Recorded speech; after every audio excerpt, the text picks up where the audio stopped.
Assalamu alaikum class. I told you yesterday questions we couldn't discuss yesterday MCQs. So we are going to do that part 2 that was actually set from your set number 3, and today we are going to do from set number 4, which is very important according to examination point of view, and definitely you would have question from there, and no doubt you will have question from listening as well, because it is very important topic. And today, instead of going further, because I have calculated the days and the time, duration and everything, so I'll be doing a few topics which are left with you. But today, my focus would be not only doing these, I mean, it would take a few minutes कि मैं आपको ये I would revise them. ये जो part 2 आपको नजर आ रहा है लिखा हुआ, ये हम पहले कर चुके हैं, हमने सिर्फ इसको एक दफा go through करना है. Then second thing would be कि आपको मैंने set जो है आपका 4 from there I would give you questions with there are 30 questions, and definitely it's not going to be only the question you are doing, but that would be a revision as well, के साथ साथ आपको उन topics की revision भी साथ हो जाएगी, और वो बहुत important topic है. फिर मैं आपको set 5 और 6 का एक हल्का सा go through करा दूंगी, जिसमें all the topics we have done, and the next week when we would do the like MCQs, they would be focused from the same topic. And it's a coincidence that when we are doing fifth set, that's going to be the same thing that we have to do as a practice. The circular, the memo, I told you that we would be doing in the next class. So we will have a preparation for that as well. So we are going to start it today right now. It's the part 2, and you have done what? आपने इसको किया था, और आपको ये याद रखना है कि लिसनिंग जो है 45% ऑफ आवर टाइम जो है वो लिसनिंग में होता है. बाकी जो आपके लिखा हुआ है 11, 12 एंड 32, इसमें थोड़ी सी डिफरेंट जगहों पे, जैसे सीए की जो बुक है दे हैव रिटन 11, मगर उन्होंने इसके साथ ही 9% लिखा हुआ है. आपकी जो राइटिंग है उसके ऊपर 9% है, वो कैलकुलेशन आपको मैंने दी हुई है, तो you can revise from there. But the common thing is that कि आपका लिसनिंग का जो पार्ट है उसमें 45% ही आपका आता है, कि आपने 45% आपकी जो पार्ट लाइफ टाइम जो होता है आपका कम्युनिकेशन का, उसमें आप 45% of the time you spend on listening, because most of the time we listen to others obviously. और ये तो नहीं कि बोलते ही रहते हैं, तो हमारा बोलना जो है वो कम होता है. हेयरिंग के बारे में कल एक स्टूडेंट ने, आप में से किसी ने आंसर किया हुआ था, that was I think correct नहीं था, लेकिन मैं समझा देती हूँ कि hearing is only recognition of sound, जबकि सेकंड जो पार्ट है conscious attention and proper comprehension of what is spoken.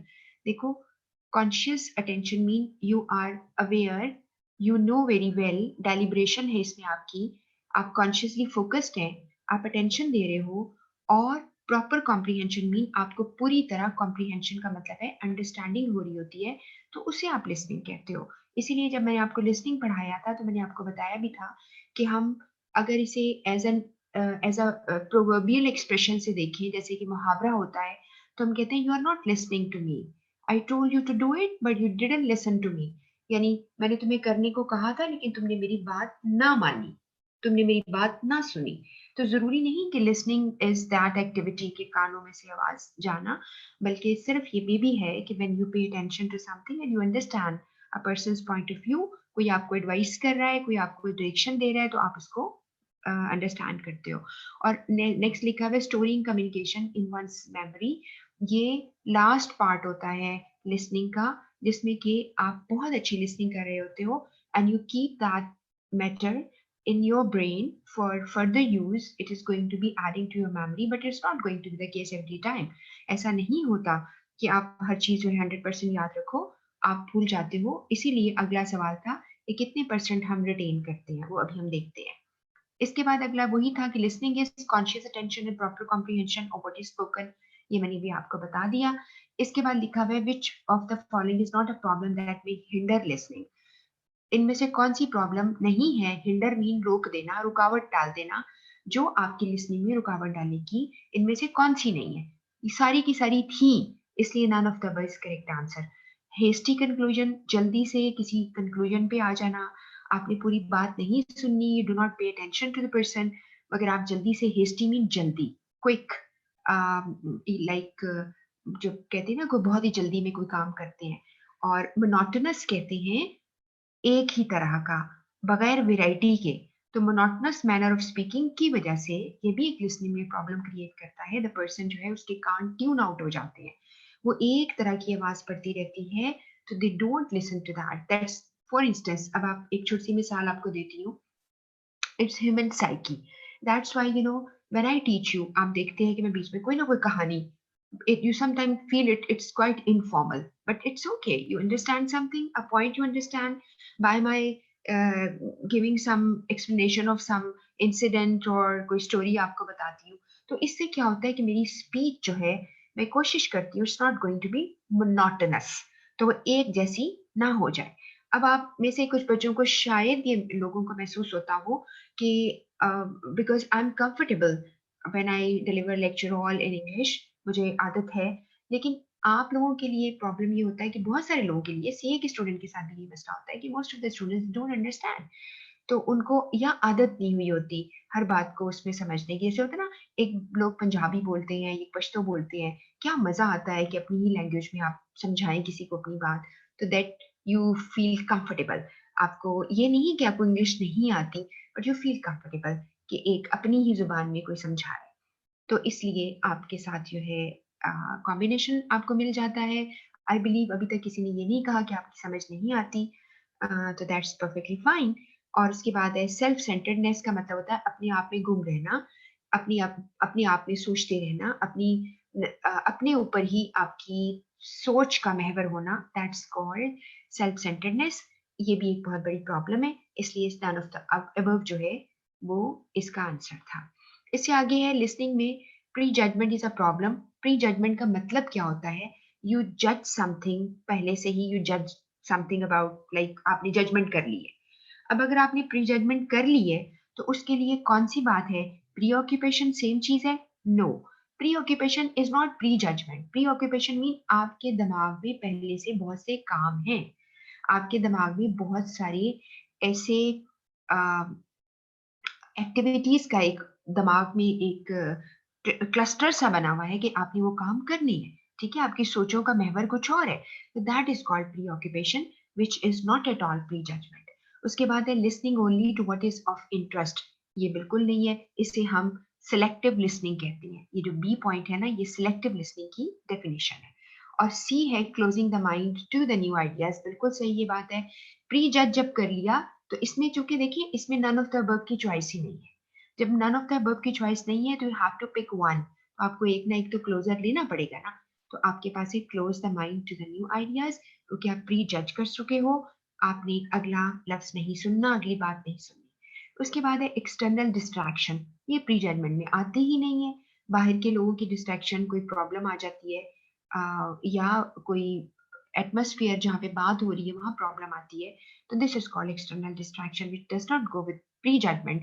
तो हमें एक किस्म का प्री जजमेंट का सिनोनिम देना था। ठीक है, अब सिनोनिम सब समझते हैं ना। सिनोनिम सिमिलर वर्ड्स होते हैं जिनका एक ही मतलब है। इसके बाद आपके पास है मोस्ट स्टडीज एग्री। अब ये 25 से 30% का जो सबसे ज्यादा 25 वाला जो पार्ट है ना, क्योंकि हमने 25 लेना है, क्योंकि ज्यादातर लोगों का ख्याल है कि 25 टू 50 है, लेकिन ये 25 तो हमने लेना ही था, उसमें 230 तक कहा। इसका मतलब ये है कि मिनिमम स्टैंडर्ड ये है कि जब हम किसी की बात सुनते हैं, तो हम जब step out of that context होते हैं, सिनेरियो से बाहर निकलते हैं, कमरे से बाहर निकलते हैं, ऑफिस से बाहर निकलते हैं, तो हमें याद नहीं रहता। अगर आप ये कहें कि भाई याद तो मुझे सब कुछ रहता है, इसका ये मतलब है कि a person who has delivered a lecture for 1 hour, do you think you can deliver the same lecture for 1 hour, same words? No, नहीं ना कर सकते। आपको तो सिर्फ उसके मेन पॉइंट्स आप याद रखोगे, and when you deliver a lecture on the same topic, maybe you are not using the same words. आपको कुछ कुछ जितने याद रहेंगे, आप फौरन के फौरन भी जाके किसी को सुन के सुना दे, तो आपको याद नहीं रहता। ठीक है, तो जैसे फिर ये मुझे बात याद आ रही है, एक जोक था ना जिसमें देवर आई थिंक 3 ब्रदर्स और 4 ब्रदर्स की एक स्टोरी थी, कहीं पे किसी ने सुनाई थी, याद नहीं मुझे किस सिलसिले में, कि एक जब पुराना कोई ज़माना था ना, आज से कोई आप ले लें about you go back 40-50 years back चले जाओ, उस ज़माने के जो लोग थे उनकी एंटरटेनमेंट क्या होती थी? इवन शायरी पढ़ना, बज़्म अदब हुआ करती थी बड़ी बहुत से इलाकों में, और लोग वहाँ पे पढ़ा करते थे अपना-अपना कलाम, जिस तरह के अल्लामा इकबाल और गालिब का दौर तो बहुत पहले का है, उस वक़्त तो बहुत ही ज़्यादा पॉपुलर था। शायद वो कभी पॉपुलर ना होता वो दौर, अगर आप उनको भी इंटरनेट दे देते, यूट्यूब साथ दे देते, ठीक है, इंस्टाग्राम दे देते, फेसबुक दे देते, गालिब के पास ये होता तो गालिब कभी शायरी ना लिखता। मैं आपको सही कह रही हूँ, मज़ाक वाली बात नहीं है। लेकिन फिर भी आप कहेंगे आजकल के दौर में भी तो शायर हैं, बिल्कुल हैं। तो इसका मतलब है कि आपका टेम्परामेंट है, but you can't produce that quality. मेरा ख्याल है इतनी क्वालिटी होती तो कोई ना कोई कंपटीशन में आया ही होता ना, क्यों इतनी कंपटीशन में कोई ना आ सका। लेकिन बात वो ठीक है कि इतनी क्वालिटी की लिखता भी कोई होगा तो कोई सुनता ही नहीं होगा, ठीक है ना? कुछ लोग रह गए हैं सिलेक्टेड, तो वहाँ पे बज़्म अदब हुआ करती थी, तो उसमें एक शायर जो था, वो जो भी शेर आके पढ़ता था, तो उसको वो जो 3 या 4 भाई थे, वो कहते थे, "ये हमारी शायरी है।" वो कहते, "ये कैसे?" वो इतनी बड़ी गज़ल होती थी, जो पहली दफ़ा उसने गाई होती थी या पढ़ी होती थी, वो एक लड़का उनमें से उठ के पढ़ देता था। उसके बाद वो कहता है, "यकीन नहीं आता।" दूसरा कहता है, "मुझे भी आती है।" वो भी पढ़ देता था। बाद में पता चला कि अगर एक पर्सन फर्स्ट टाइम, वो जो पहले वाला था ना, वो फर्स्ट टाइम सुनता था, तो उसको पूरी याद आती थी, वो चीज़ याद रहती थी, उसकी ब्रेन बहुत तेज़ था। जिस तरह आईक्यू बहुत तेज़ होता है ना किसी का, यानी उसकी लिसनिंग स्किल्स बहुत पावरफुल थी, और दूसरे वाला 2 दफ़ा सुनता था तो याद रहता था, और तीसरे वाला 3 दफ़ा सुनने में याद रखता था। तो इस तरह से उनको हमेशा चीज़ें याद रहती थी। लेकिन हमें क्या है, हम आप कहेंगे ये क्या है, बट जस्ट फॉर फन आपको ये जोक सुना रही थी, कि आप हम सारे प्रीऑक्यूपाइड रहते हैं अक्सर, और फिर इसलिए हमारा किसी को सुनना बड़ी बात होती है। अब आप अगर लेक्चर सुनते हो, मुझे सुनते हो, बाकी टीचर्स को सुनते हो, अगर फिज़िकल क्लासेस वाले जो लोग हैं, फिज़िकल क्लास में सुनते हो, तो मैं फिज़िकल क्लासेस को आजकल वाक़ई कहती हूँ, I really appreciate your presence here, because आज के दौर में अगर तुम बैठ के मुझे सुकून से सुनते हो और मेरी बात पे अमल भी करते हो, तो मेरे लिए बहुत ही बड़ी अचीवमेंट है। क्योंकि आजकल लोगों की अटेंशन को लेना बहुत मुश्किल है, समझते हैं ना आपको? एक छोटा-सा बच्चा नहीं सुनता, बात नहीं करता, वो कहता है आप मेरा टाइम ज़ाया कर रहे हैं, ठीक है? छोटा-सा बच्चा भी नहीं बात सुनेगा। तो ये 25 टू 30% आप याद रखिएगा, हम याद रखते हैं और बाकी अल्फाज़ टोटल हम भूल जाते हैं। 6 में ये था, ये लेटेस्ट है, आपके पास शायद सवाल होंगे, तो ये जब भी आपको पेपर कोई बनाएगा, अगर वो इतना थोड़ा-सा ज़हन रखता हो, तो उसको चाहिए कि वो लेटेस्ट इंटरनेट से चेक करे। तो 80 से 160 वर्ड्स पर मिनट आ जाते हैं, जो आपकी average speed of a normal speaker है। इसीलिए कहा जाता है कि जब हम स्पीकिंग कर रहे होते हैं एंड यू आर लिसनिंग, आपकी लिसनिंग में थिंकिंग की स्पीड, जो कि आपकी बहुत ज़्यादा है, अबाउट 4 टाइम्स ज़्यादा है मेरी स्पीकिंग स्पीड से, इसलिए मुझे आप पूरा सुनने के साथ-साथ बहुत कुछ सोच भी लेते हो, ठीक है? तो ये एक वजह है कि आप अक्सर ही आप डिस्ट्रैक्ट हो जाते हो और आप भूल जाते हो। तो यहाँ पर आपके पास है 80 टू 160 वर्ड्स पर मिनट, आपको क्या है, आपकी एवरेज स्पीड है नॉर्मल स्पीकर की। इसके बाद आपका अगला है सवाल, capacity to think, thinking rate जो है वो 400 वर्ड्स पर मिनट है। आपकी स्पीड जो है सोचने की, वो बहुत ज़्यादा है। आप बहुत ज़्यादा तेज़ी से बहुत सारी चीज़ें आपके दिमाग में आती हैं, कहाँ से कहाँ आप पहुँच जाते हो ज़हनी तौर पर, आप कई जगहों का सफ़र कराते हो यहाँ बैठे-बैठे। तो ये सारा कुछ जो है because you do it because of your fast thinking speed. इसके बाद है इन लिसनिंग, सेल्फ सेंटर्डनेस, अब अभी सेल्फ सेंटर्ड पीछे पढ़ा है हमने, is a problem in which a listener listens only to, क्या क्या चीजें सुनता है, आंसर है what relates to the problem of the listener, जो मेरे से रिलेटेड है, क्योंकि मैं सेल्फ सेंटर्ड हूँ, मेरा फोकस मैं हूँ, ठीक है, मैं अपने ऊपर ही फोकस्ड हूँ। तो इसमें what relates to the problem of surrounding, not at all. What relates to the problem of group, not at all. उसे लोगों की परवाह भी नहीं होती, वो सिर्फ अपनी अपनी यानी लिसनर खुद की जो प्रॉब्लम है उसी को सुनता है। उसके बाद है जी which of the following is not a good technique for effective listening. उसमें है जी put the speaker at ease, ये अच्छी बात है। रिमूव डिस्ट्रैक्शन, अच्छी बात है। होल्ड टेम्पर्स, यानी अपनी अपनी जो टेम्परामेंट है ना आपका, अगर जल्दी से आप गुस्सा करते हो, आप अपने जज्बात को कंट्रोल नहीं कर सकते, आप इसे कहते हैं होल्ड योर टेम्पर। अपने जज्बात को कंट्रोल करो, गुस्से को कंट्रोल करो, ठीक है। तो द सिलेक्टिव लिसनिंग जो है that's going to be not a good technique, rest are very good techniques. उसके बाद है चूज बेस्ट ऑप्शन में successful business manager should have the ability, अब उसे क्या करना है, to communicate with people of diverse backgrounds and experience, ये बेस्ट आंसर है। बाकी लिखा है to communicate people of the same background, नहीं चाहिए, ये करेक्ट ही नहीं, मैच ही नहीं करता सवाल से। Communicate with employees of his organisation, ये भी कोई बड़ी बात नहीं है, वो तो करना ही चाहिए उसको। To share his views with subordinate, ये भी उसको करना चाहिए। लेकिन जो बेस्ट है वो ये है कि डाइवर्स बैकग्राउंड के जो लोग होते हैं, डाइवर्स मीन वेराइटी, मुख्तलिफ वेराइटी के लोग आएंगे, तो आप उनको मैनेज करना सीखो। You are a good manager, ठीक है। आप, इसका मतलब ये नहीं कि आपका डेजिग्नेशन मैनेजर है, इसका मतलब ये है कि आपका काम है लोगों को मैनेज करना और चीजों को मैनेज करना, और जो वर्क है आपका, टास्क है, उसको मैनेज करना। इसलिए you are a good manager, you are going to take care of the diversity in people, people which from they are from different backgrounds, आप उनको मैनेज करेंगे। इसके बाद है क्रिटिकल लिसनिंग में बी एम्प्लॉयड, या वर्ड एम्प्लॉयड का मतलब है इस्तेमाल करना, engaged, used, एक ही बात है। क्रिटिकल लिसनिंग कब यूज की जा सकती है, कब यूज हो सकती है, मे भी लिखा हुआ है। तो इसका आंसर है when listener does not trust his source and has no confidence in the source।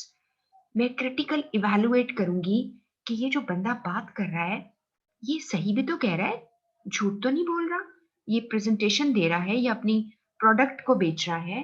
एक हमने पढ़ा है ना परसुएसिव इंटरव्यू, यानी अपनी प्रोडक्ट्स को सेल कर रहा है। तो आप देखिए कि झूठ तो नहीं बोल रहा, और हमें जब उस पर कॉन्फिडेंस ही नहीं है तो we are doing more critical listening.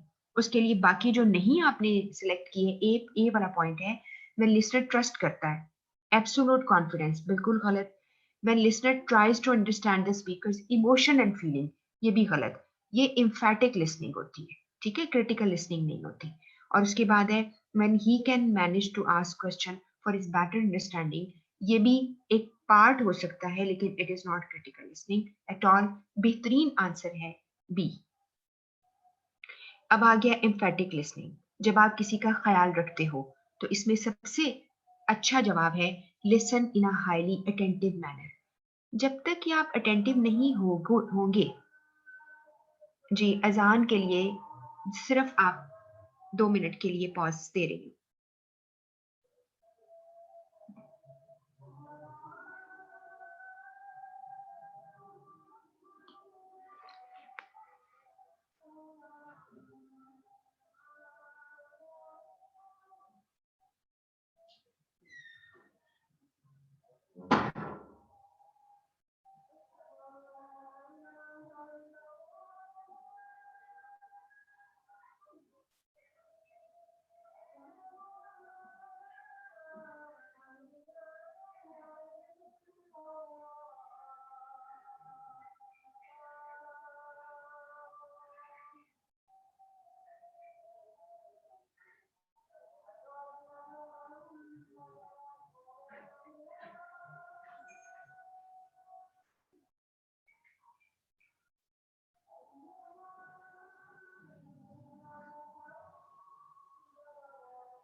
Ji, question 14 पे हम आ गए। Good listener is one who evades listening. Evades होता है अवॉइड करना, ठीक है।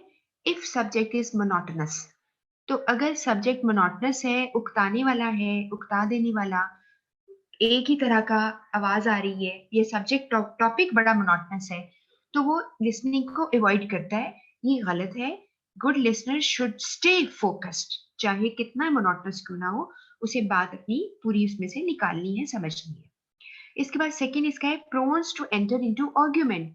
प्रोन्स होता है इंक्लाइंड। ज्यादातर हम प्रोन का वर्ड यूज करते हैं, जो कि यहाँ पर ग्रामेटिकली यही आना चाहिए था, हु प्रोन्स। तो वो क्या करता है, इंक्लाइंड होता है to enter into argument with the speaker, यानी स्पीकर से बहस करता है।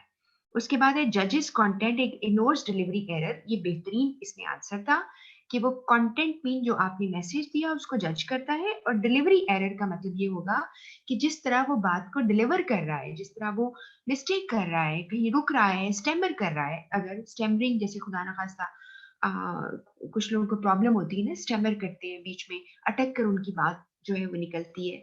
तो this is could be if somebody is doing it, तो उसको एक नेचुरल उसके अंदर प्रॉब्लम होती है, खुदा ना खास्ता। तो आप उसको नहीं, उसको इग्नोर कर देते हो and expects best performance by the speaker, या वो बहुत ज्यादा एक्सपेक्ट करता है कि speaker is going to be doing something extraordinary, then the person is focused, otherwise उसकी बात ही नहीं सुनेगा। ठीक हो गया। और लास्ट इसका सवाल था, to improve listening one must, one must जो है उसको क्या करना चाहिए, try to arrive at conclusion hastily, वो जल्दी से कंक्लूजन पे आ जाए, गलत। Practise the strategy of prejudgement, पहले से जज करें, जो कि नेगेटिव लिसनिंग में आता है, नहीं। Use gesture and facial expression to understand and come closer to the speaker. ये सबसे बेहतरीन आंसर था कि अपनी लिसनिंग को बेहतर करने के लिए अपने जेस्चर, फेशियल एक्सप्रेशन जब वो देगा ना, दूसरे पर्सन को ये एक्सप्रेशन देगा, तो इसका मतलब है वो पूरा सुन रहा है, ठीक है। And come closer to speaker, और मे बी उसका तरीका ये होता है कि कई बुक्स में लिखा होता है कि when you are sitting on a से आप एक डेस्क पे बैठे हुए हो, या आपको टेबल आपके आगे है, तो यू कम फॉरवर्ड थोड़ा सा, आपके बॉडी जो है वो थोड़ी सी आगे को झुकी होती है, which is showing a kind of attention to the speaker, and और बहुत गौर से सुन रहे हो। और उसके बाद है focus on main theme of the message and ignore other tactics employed bye the speaker. वो सिर्फ main theme of the message पे फोकस करता है, और लिखा हुआ ये इम्प्रूव करने का तरीका है, ignore other tactics employed bye the speaker. और टेक्टिक मीन तरीके, और अगर कोई उसने और तरीका इस्तेमाल किया, मसलन आपको समझाते वक्त हाथ हिला रहा है, एक्सप्रेशन दे रहा है, आप बिल्कुल उस बात पे देख ही नहीं रहे, या उसने कोई ग्राफ चार्ट दिखाया है, उस पर भी आप फोकस कर रहे हो, तो वो सिर्फ आप मेन थीम पे करते हो, तो this is not the way to improve your listening. Only positive point is कि आपने सी पॉइंट को करना होता है। ठीक हो गया। तो ये हमारा जो कल का पेंडिंग काम था, ये खत्म हो गया।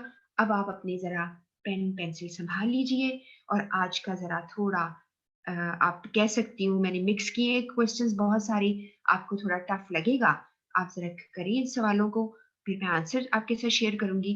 फिर मैं आपके साथ नेक्स्ट जो सेट्स हैं, 2 आपको दे दूंगी पूरे वीक में। और प्लीज आप मेरी बात समझ के रखिए कि आपने क्या करना होता है, बात को फॉलो भी करना है। ये नहीं कि आपका सिर्फ ये नहीं कि आपने जी आप क्लास पढ़ ली है और बस कर लिया है, आपने फॉलो भी करना होता है। अगर आप सारा कुछ फॉलो करेंगे तो आपका बहुत अच्छा इंशाल्लाह यानी रिजल्ट होगा। और वैसे भी आप देखें, आप ये जरूर बात याद रखिएगा, बिजनेस कम्युनिकेशन एक ऐसा सब्जेक्ट है जो आपकी हर सब्जेक्ट के लिए ग्रूमिंग करता है, ये बात याद रखिए। और अगर आपको अच्छी कम्युनिकेशन आती है, तो आप अच्छे अकाउंटेंट, अच्छे टैक्स कंसल्टेंट, अच्छे ऑडिटर, या ऑडिट जो करते हैं लोग, कुछ भी आप बन सकते हो। लेकिन कब हो सकता है, जब आप कम्युनिकेशन आपको अच्छी आए। चलें जी, अब शुरू हो जाइए।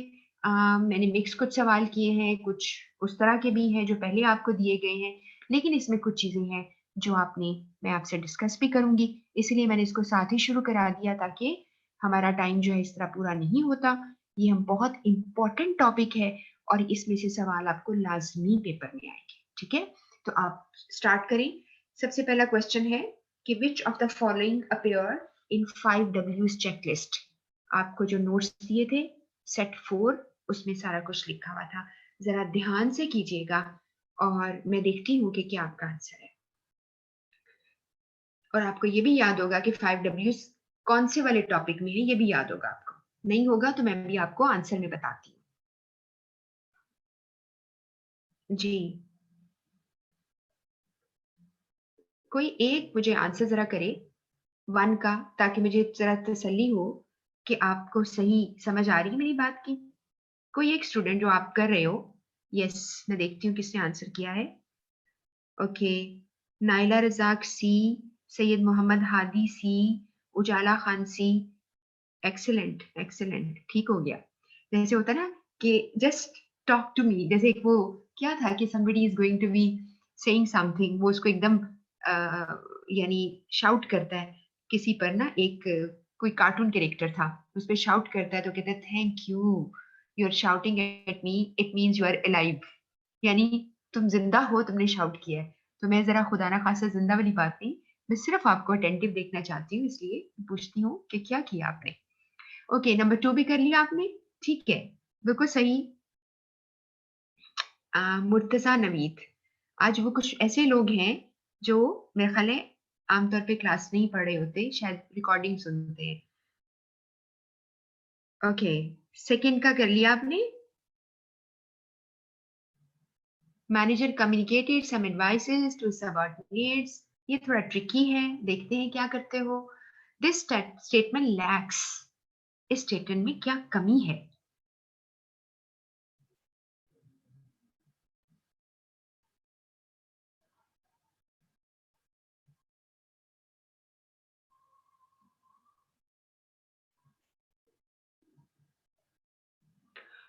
ओके, थर्ड पे आ जाइए। You fail to deposit the borrowed amount before the due date, this statement lakhs.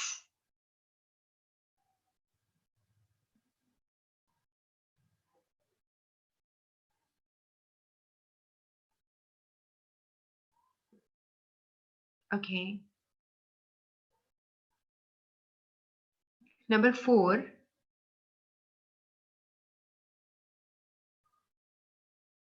जो ये नंबर 4 कर रहे हो आप, ये हर्टा मर्फी की बुक में भी है, जो आपको रिकमेंडेड बुक है।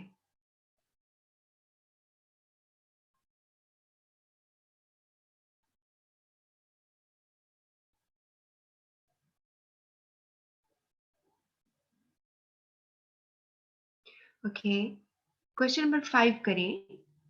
ICMAP has increased its overall result to a very high level.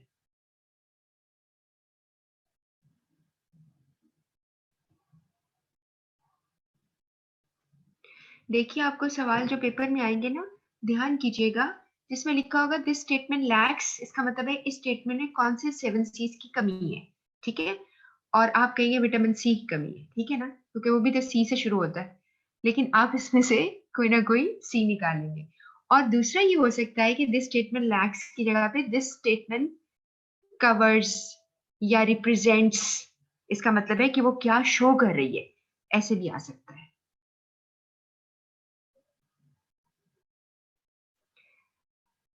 Ji, fifth is done. Sixth scenario है ये।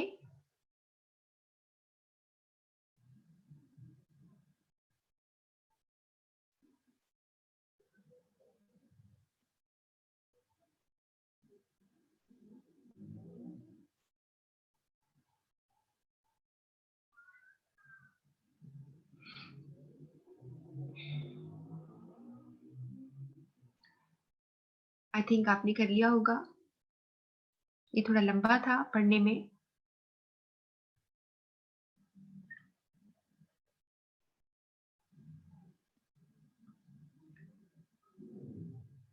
नंबर 7,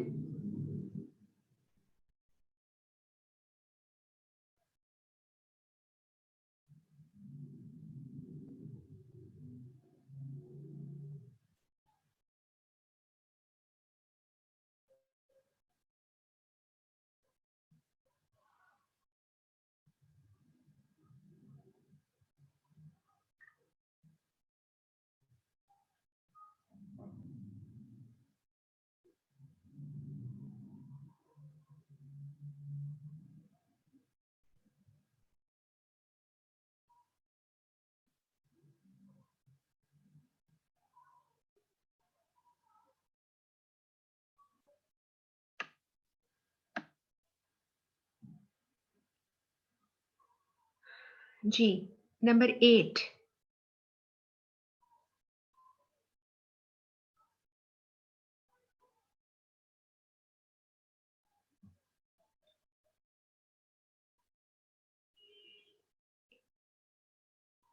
इसमें आपको नेगेटिव टर्म्स का कहा गया है, जो कि 7Cs आपसे ये डिमांड करता है, यानी वो प्रिंसिपल्स डिमांड करते हैं कि आपने नेगेटिव टर्म्स को पॉजिटिव से रिप्लेस करना है। आपने नेगेटिव टर्म्स नहीं बोली।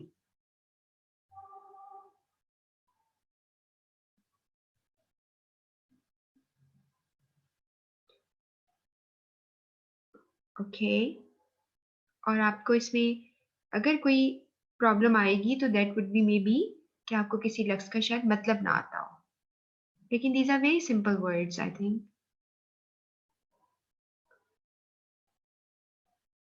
जी, नंबर 9 भी कर लें। ये वाला जो सवाल है ये भी हर्टा मर्फी की जो बुक है उसके अंदर है ये।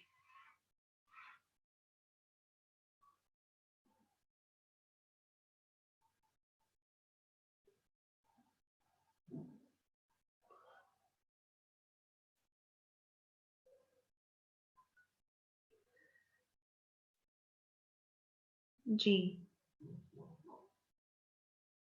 नंबर 10। इसमें एक सिनेरियो है।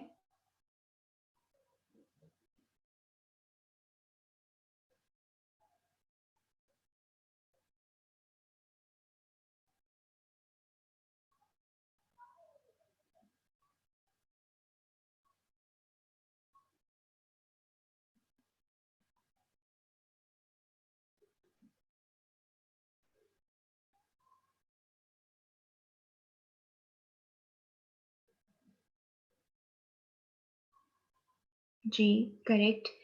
नेक्स्ट देखिए 11।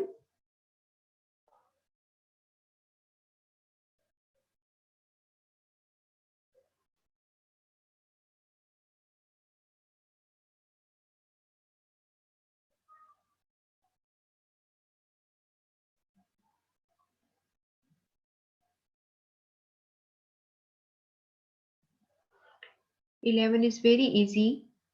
12।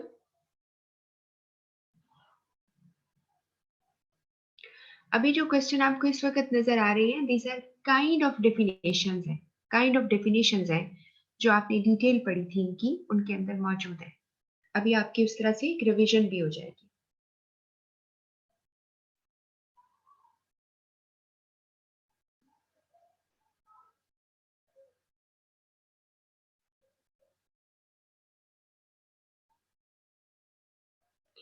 जी, question 13।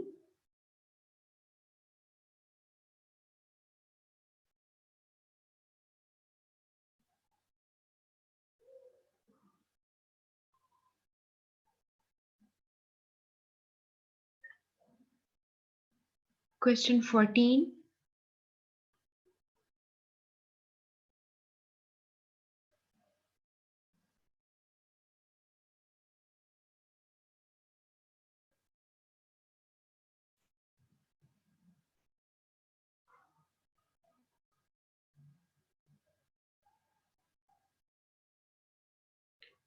I think you are managing the speed, क्योंकि इतना ज्यादा लिखा हुआ नहीं है, वही वर्ड्स हैं बार बार आप पढ़ रहे हैं, इसलिए मेरा नहीं ख्याल आपका ज्यादा टाइम लग रहा है पढ़ने में।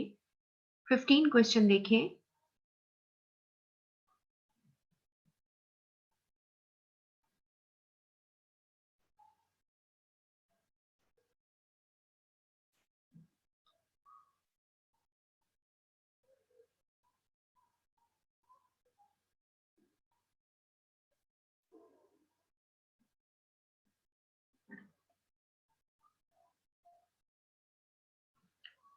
ओके, 16।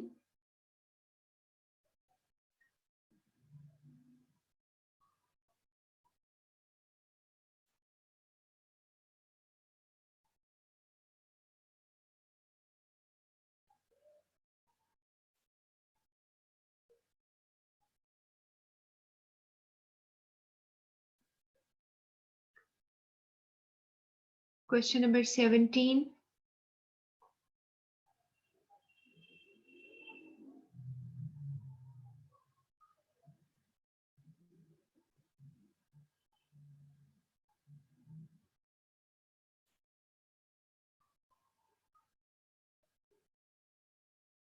Question number 18.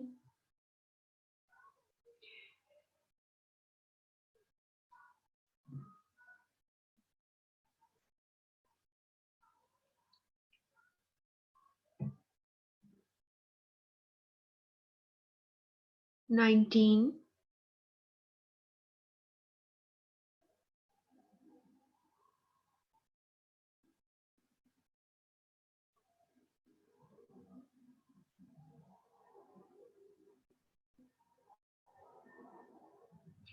19 का जरा क्वेश्चन का आंसर कोई करे मुझे, मैं देखना चाह रही हूँ कि आप, ये थोड़ा सा ट्रिकी था।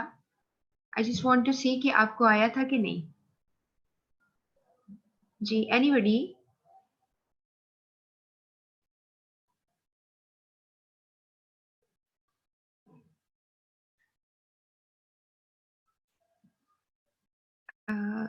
आपने, is it for the same question? आपने कहा सी आंसर है, आई थिंक।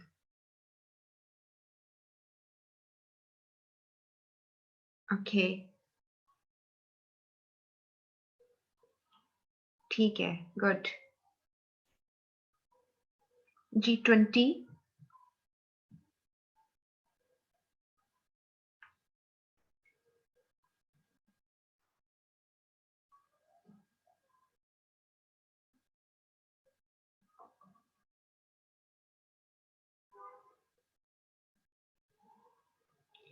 21।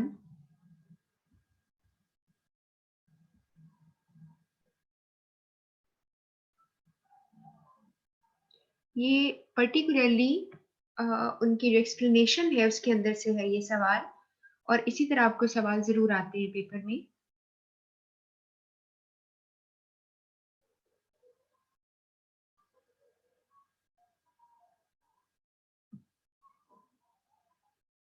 ओके, 21, 22।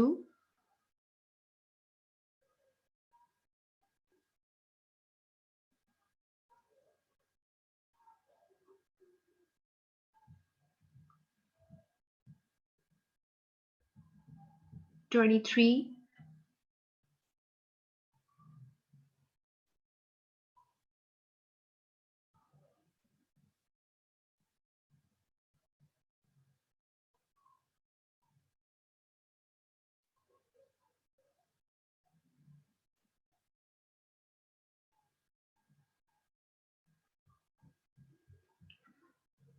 24।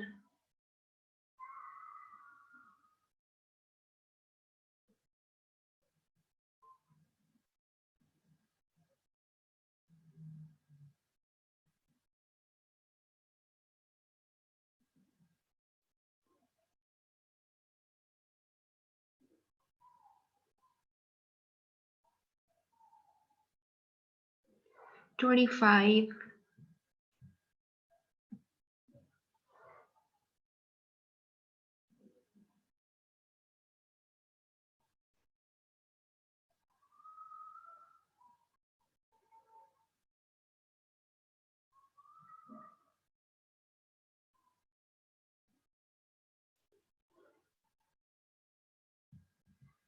26।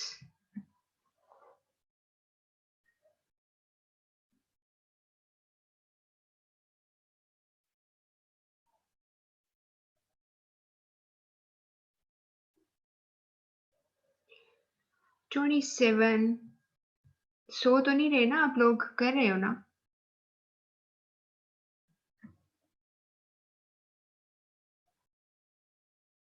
ये word, it should be if, not it.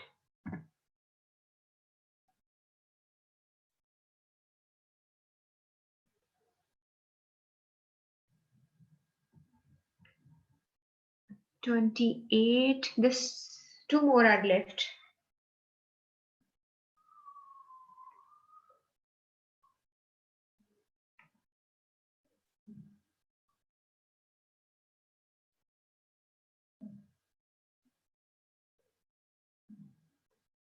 जी, मैं अभी आपको इसके मीनिंग भी बता दूंगी।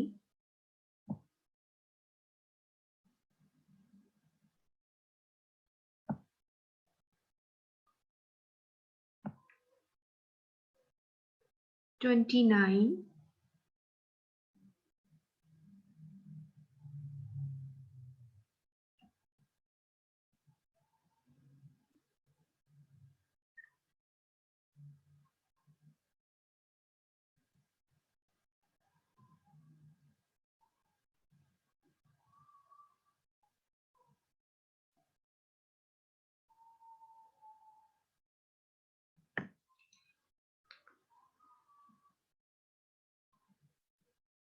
जी ये सिनेरियो, इसको ध्यान से पढ़िए।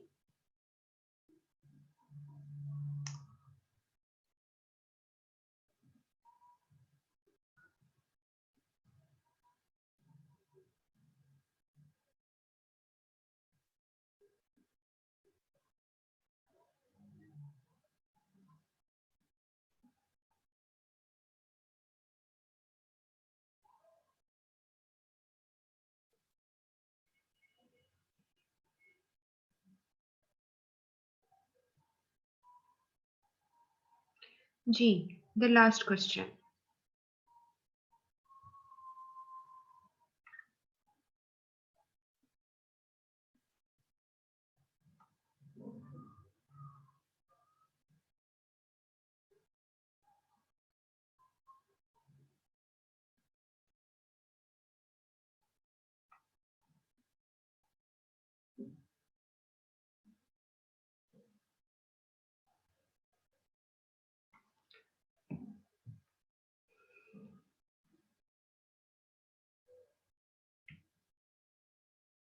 जब आप ये सिलेक्ट करें सेंटेंस, तो you are suppose to be selecting the one which is giving the main theme actually. ठीक है, यहाँ पे जो लिखा है मैं अभी आपको सारा फिर बताती हूँ। इसके बारे में कुछ वर्ड्स जो हैं आपको गाइड करूंगी, और साथ आपकी एक काइंड ऑफ रिविजन हो जाएगी। I think you are done, कर लिया आपने। अब हम जाते हैं, इसका सोल्यूशन देखते हैं।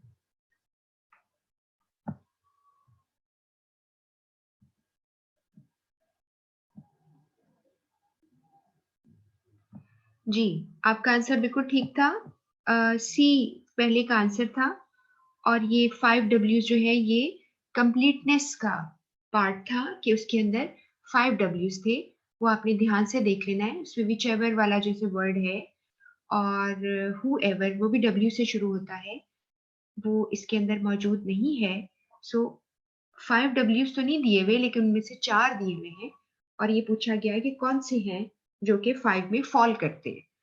ठीक है ना। और आपको मैंने ये जब पढ़ाया था, मैंने आपको तब भी समझाया था कि W's के आगे apostrophe s लगा हुआ है। ये 7 C's जब लिखते हैं तब भी आप apostrophe s लगाते हो, और उसकी मैंने वजह आपको बताई थी। ग्रामेटिकल रीजन है कि जब भी आप कोई अल्फाबेट, कोई आर्टिकल, कोई डिजिट, कोई उसको प्लूरलाइज करके दिखाते हो, या किसी टर्मिनोलॉजी को प्लूरलाइज करते हो, तो आपने apostrophe s लगाना होता है प्लूरल फॉर्म के लिए। ये पोजेशन के लिए नहीं होता। ठीक है, कि ये नहीं कि आप किसी की पोजेशन शो कर रहे होते हो। पोजेशन के लिए आप एस लगाते हो सिंगुलर के लिए, और अगर प्लूरल आए तो फिर उसके आगे खाली अपॉस्ट्रोफी लगाते हैं। नेक्स्ट है मैनेजर कम्युनिकेटेड सम एडवाइसेस। इसका आंसर बी था। क्यों? क्योंकि ये गलत है। किस तरह गलत है? बाकी ठीक था। एडवाइसेस जो वर्ड होता है वो ग्रामेटिकली रॉन्ग होता है। उसमें पीसेज ऑफ एडवाइस कहते हैं। मैंने शायद पहले भी किसी आपको क्लास में बताया था। पीसेज ऑफ एडवाइस यानी, या आपको जब एटिकेट मैं बता रही थी, उसमें भी रूल्स ऑफ एटिकेट आप कहते हैं, एटिकेट्स नहीं कहते। लोग कहते हैं ना, आपको किसी ने एटिकेट्स नहीं सिखाए। अक्सर लोग कहते हैं अगर किसी को गुस्से से, तो वो एटिकेट्स लफ्ज नहीं होता, आप उसे रूल्स ऑफ एटिकेट कहते हो। ठीक है, इसी तरह एडवाइस अकेला होता है, एस नहीं आता।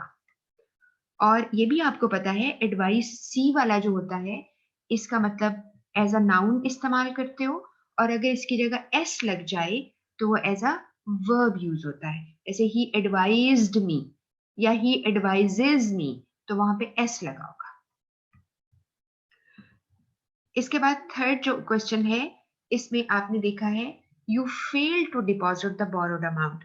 जब हम किसी को एक्यूज करते हैं और यू का इस्तेमाल नेगेटिव एक्सप्रेशंस में करते हैं, सेंसिटिव इंफॉर्मेशन के लिए करते हैं, तो वो गलत है। आपने यू इस्तेमाल किया और साथ नेगेटिव एक्सप्लेनेशन दे रहे हो, फेल टू डिपॉजिट, इस तरह है जैसे आप किसी को इल्जाम दे रहे हो, आपको किसी को एक्यूज कर रहे हो। तो यहाँ पर आपकी जो चीज लैग कर रही थी वो कंसिडरेशन थी, क्योंकि कंसिडरेशन में आपने यू नेगेटिव नहीं लगाना होता। ठीक हो गया? ये आपका जो रूल सीखा था वही अप्लाई हो रहा है। उसके बाद नेक्स्ट वाला था, मैंने आपको बोला कि ये आपकी बुक है जो हर्टा मर्फी की, उसके चैप्टर में, ये 7 सीज के चैप्टर में ये है। I am delighted to announce that we are offering, उसमें थोड़ा सा स्टेटमेंट चेंज है, और उसमें था कि we are giving more shopping hours, आपकी शॉप्स खुली रहेंगी। तो उसमें था I am delighted to announce. इसमें कंसिडरेशन फिर लैग कर रही है, क्योंकि आपने पॉजिटिव इंफॉर्मेशन में आई पे फोकस नहीं करना, यू पे करना है।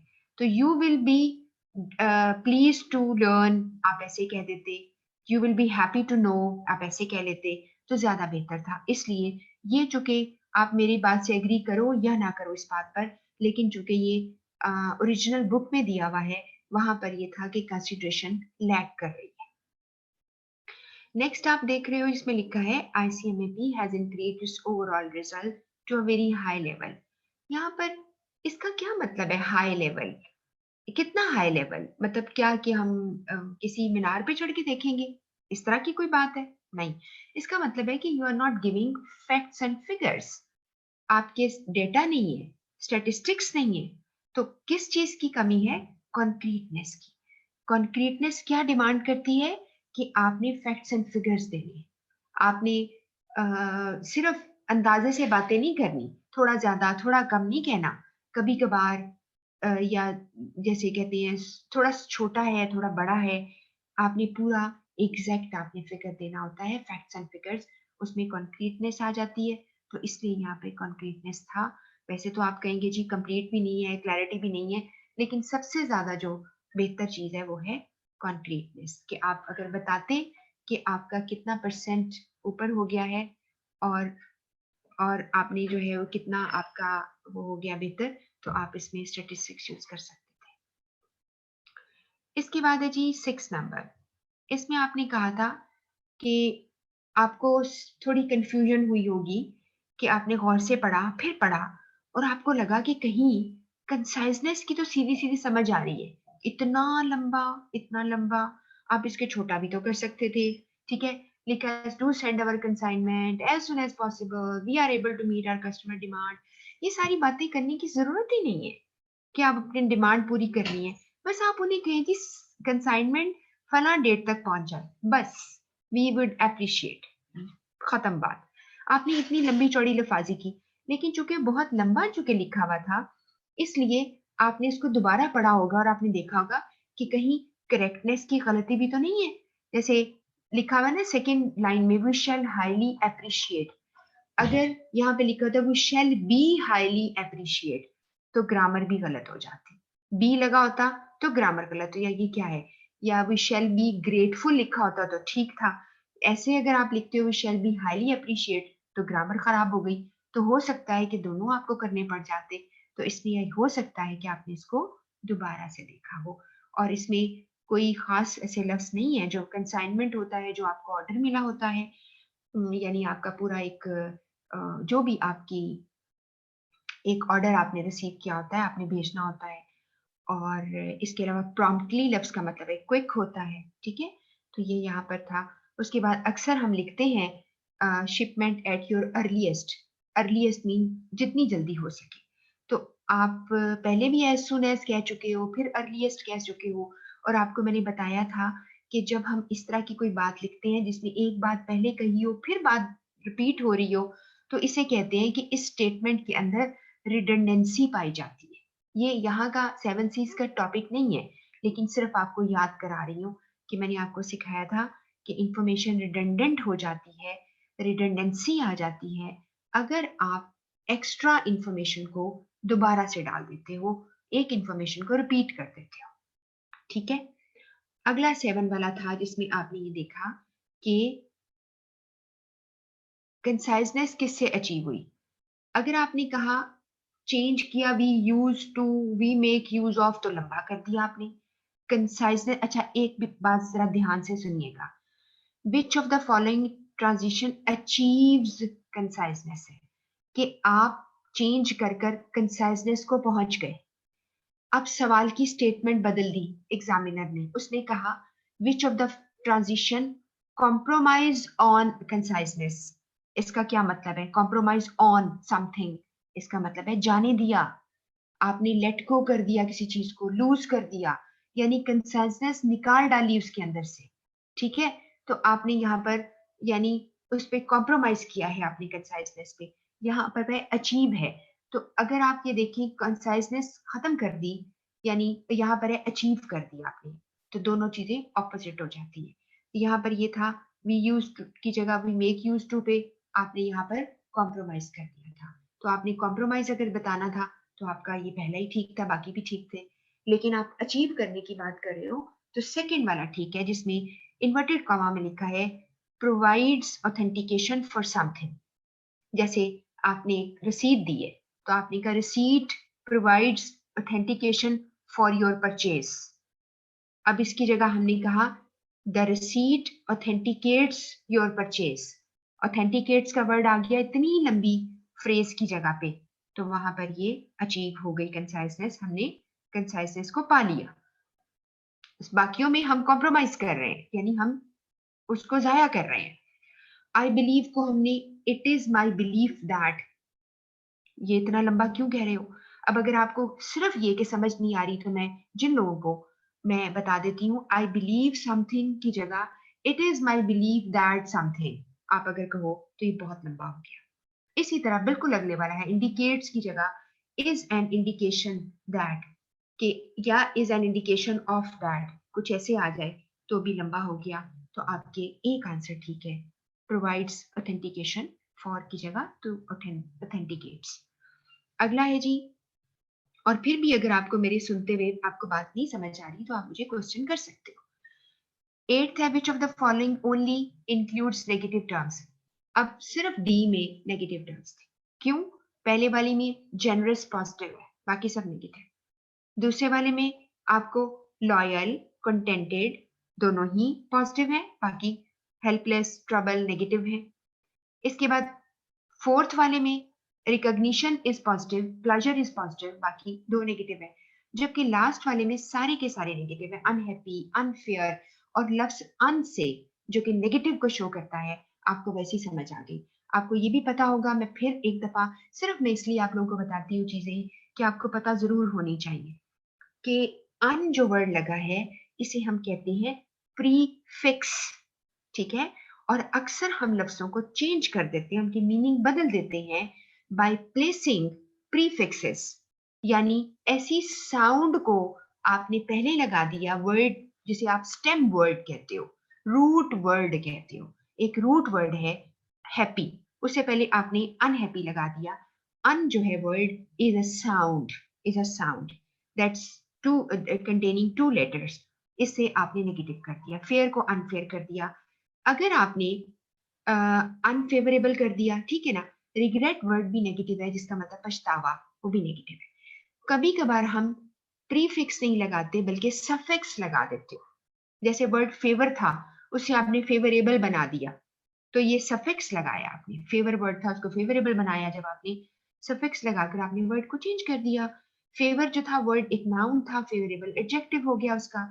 इसी तरह बाजुकात वर्ड है मर्सी, आप मर्सीफुल कह दें तो फुल लफ्ज क्या लगा बाद में, तो इसे आप कहते हो सफिक्स, SUFFIX।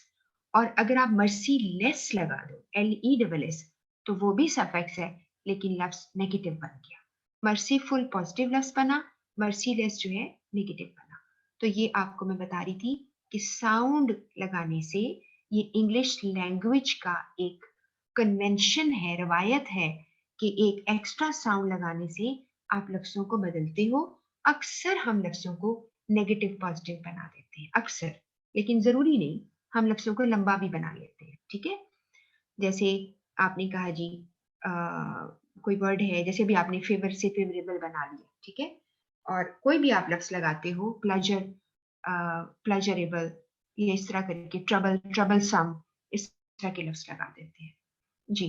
ये आपका हर्टा मर्फी से है, when you travel on company expense, इसका मतलब है कि आपने लोगों को कंसिडरेशन नहीं दी, आप कंसिडरेट नहीं हो, लोगों का ख्याल नहीं करते, आपने उनका दिल तोड़ दिया। और फिर आपने यू एटीट्यूड का इस्तेमाल किया। आपको पता है ना, यू एटीट्यूड मैंने आपको सिखाया था। यू आपका इस्तेमाल किया आपने, किसी के ऊपर फोकस करना होता है ये, वहां पर आपने नेगेटिव लफ्जों में इस्तेमाल कर लिया यू। वन। नंबर टू, आप कंसिडरेट नहीं हो, आपको किसी का ख्याल नहीं है। आपने उनको कहा कि कंपनी के एक्सपेंस पर जब आप ट्रेवल करोगे तो आपको रिसीव नहीं करोगे approval for the first class fair. ये एग्जैक्ट वर्ड्स हैं हर्टा मर्फी की बुक से। और उसकी जगह पे आपको ये कहना चाहिए था कि कंपनी डज नॉट अप्रूव, या ये भी ना कह दो, बल्कि डज नॉट भी ना कहो, आप कहीं company approves first class fair only, sorry, economy class fair, company approves economy class fair, बस ये कह दो, इतना ही काफी है। उसे खुद ही समझ आ जाएगी कि आप जब कंपनी अप्रूव ही नहीं करी तो चाहे एक छोटा सा वर्कर जहाज में जाए या कोई बड़ा ऑफिसर जाए, तो कंपनी के ट्रेवल पे जब आप सफर करोगे तो आप नहीं कर सकते। ठीक हो गया, ये बात समझ में आ गई? तो आपने ये कंसिडरेशन को लैग किया, आगे बाकी सारे जो है वो गलत है। अगला है पॉइंट, इस पे क्या था? इसमें जी आपको लगा इफ यू फेल, आपने पहली लाइन पढ़ी, आपने कहा ये भी कंसिडरेशन का मसला है, लेकिन असल में कंसिडरेशन का तो है ही। लेकिन आपने अगर जरा ध्यान से पढ़े तो आप डिसकर्टियसनेस शो कर रहे हो, बहुत डिसकर्टियस हो। जब आप किसी का ऑर्डर लेते हो, आप चाहे उसके लिए कुछ फीलिंग रखो ना रखो, हम फीलिंग नहीं रखते लोगों के लिए जब हम कोई ऑर्डर वगैरह ले रहे होते हैं, हम सिर्फ कर्टसी का ख्याल रखते हैं। तो उसमें लिखा हुआ है कि आपने स्पेस ली थी, अब इसमें कंसिडरेशन अगर हम रखते हैं तो क्या हम उसको स्पेस दे देंगे? क्या हम उन्हें कहेंगे कि कोई बात नहीं, हम आपका वेट करेंगे? ऐसा तो नहीं है ना, हमने उसको कैंसिल ही कर देना है। ठीक हो गया ना? तो उसने कहा है कि आप अगर fail to return the completed advertisement contract from along with this cheque, कि आप चेक के साथ आप नहीं देंगे तो हम आपका मैगजीन में जगह निकाल देंगे। तो you should be very courteous over here. इसमें कंसिडरेशन की बात ही नहीं है। आप कर्टियसली आप अपने कस्टमर को डील करें, अपने क्लाइंट को डील करें। आप अपनी मैगजीन में उनको जगह दे रहे हैं, अकाउंटेंट्स प्रोफाइल आपका मैगजीन है। और आपने एक बात नोट की जो मैंने भी आपको शुरू में बोली थी, कि आपने अकाउंटेंट्स प्रोफाइल लिखा हुआ है, ये उस मैगजीन का नाम है। यहाँ पर प्लूरल किया हुआ है अकाउंटेंट्स को पहले से ही, तो जब आप एपोस्ट्रोफी लगा रहे हो तो उसकी पोजेशन शो हो रही है ना, अकाउंटेंट का प्रोफाइल, तो वो पोजेशन के लिए दोबारा एस नहीं लगाओगे, ठीक है, क्योंकि आप पहले लगा चुके। ये बात क्लियर हो गई? कटसी आ गई इसमें, यानी आपको अपने क्लाइंट के साथ बहुत ही कटियस बिहेवियर रखना चाहिए। यहाँ पर है, ये आसान था, बहुत आसान था, कि आपने कहना था क्रेडिबिलिटी। क्रेडिबिलिटी यानी यहाँ पे 7 C's में ये है ही नहीं, यानी वन ऑफ द 7 C's की हेडिंग्स में नहीं है, जिसमें कंसाइजनेस भी है, कंप्लीटनेस भी है, ठीक है, जो इसमें मिसिंग भी है, लेकिन ये नहीं है। तो ये क्लियर हो गया, जिनको 7 C's के नाम आते हैं वो आराम से देख लेंगे। यहाँ पे लिखा है message that answers all questions, ये कंप्लीटनेस का एक पार्ट है। और तब मैंने आपको कहा था कि आपने कोई भी क्वेश्चन जो अभी उसने नहीं भी पूछा हो, ऐसे क्वेश्चन को हम एंटिसिपेट कर लेते हैं कि उसके दिमाग में आ सकता है या बाद में आ जाएगा, तो आप तमाम क्वेश्चन के आंसर्स करते हो। ठीक है जी? अगला है 13। अच्छा, अब आप बहुत खामोशी से, सब लोग कोई क्वेश्चन ही पूछ रहे, तो मैं दो मतलब ले सकती हूँ, या तो आपके सवालों के जवाब ठीक है, या आपको क्लियर हो रही हैं बातें। थर्ड ये भी हो सकता है कि आप सो गए हो, है ना, ये भी तो हो सकता है ना। और विच इज लाइक बड़ा जरा थोड़ा सा परेशानी वाली बात होगी। और चौथा ये भी हो सकता है कि आपने पहले क्वेश्चन किए हो।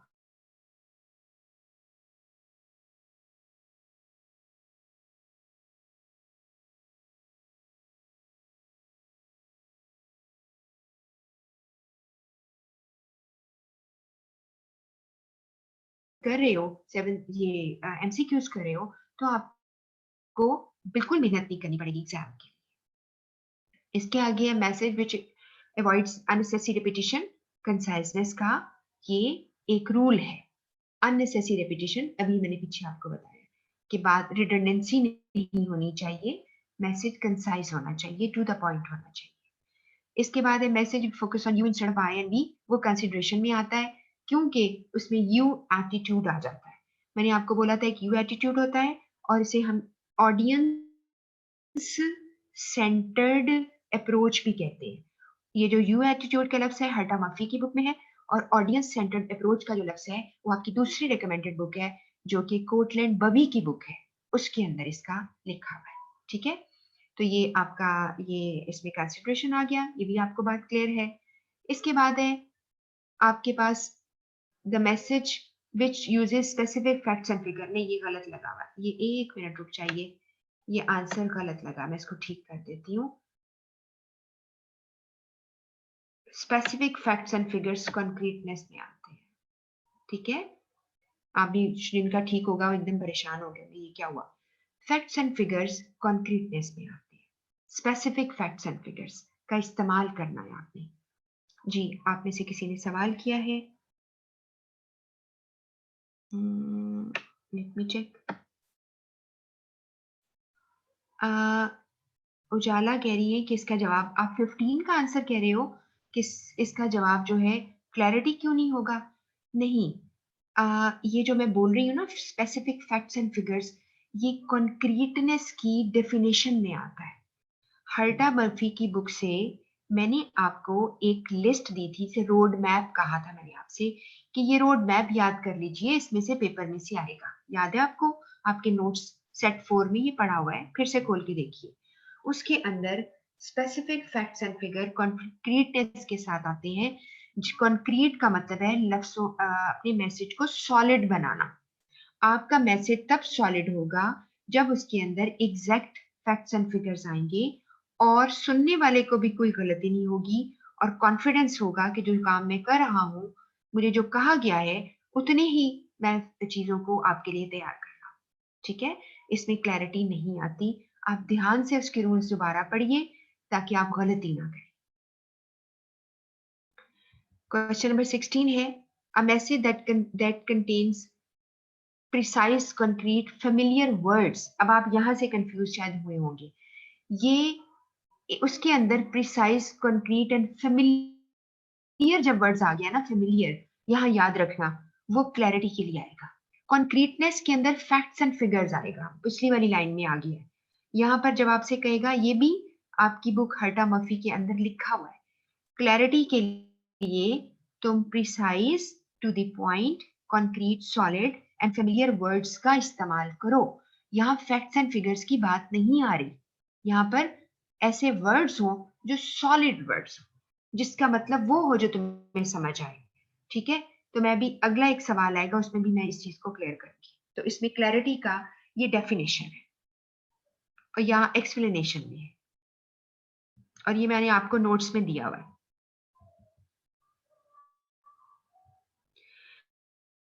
अगला सवाल था message that is tactful, thoughtful, appreciative, ये भी रोड मैप में है। हर्टा मफी की बुक के रोड मैप जो मैंने आपको टेस्ट में सेट में शेयर किया हुआ है, उसमें कर्टसी के बारे में है।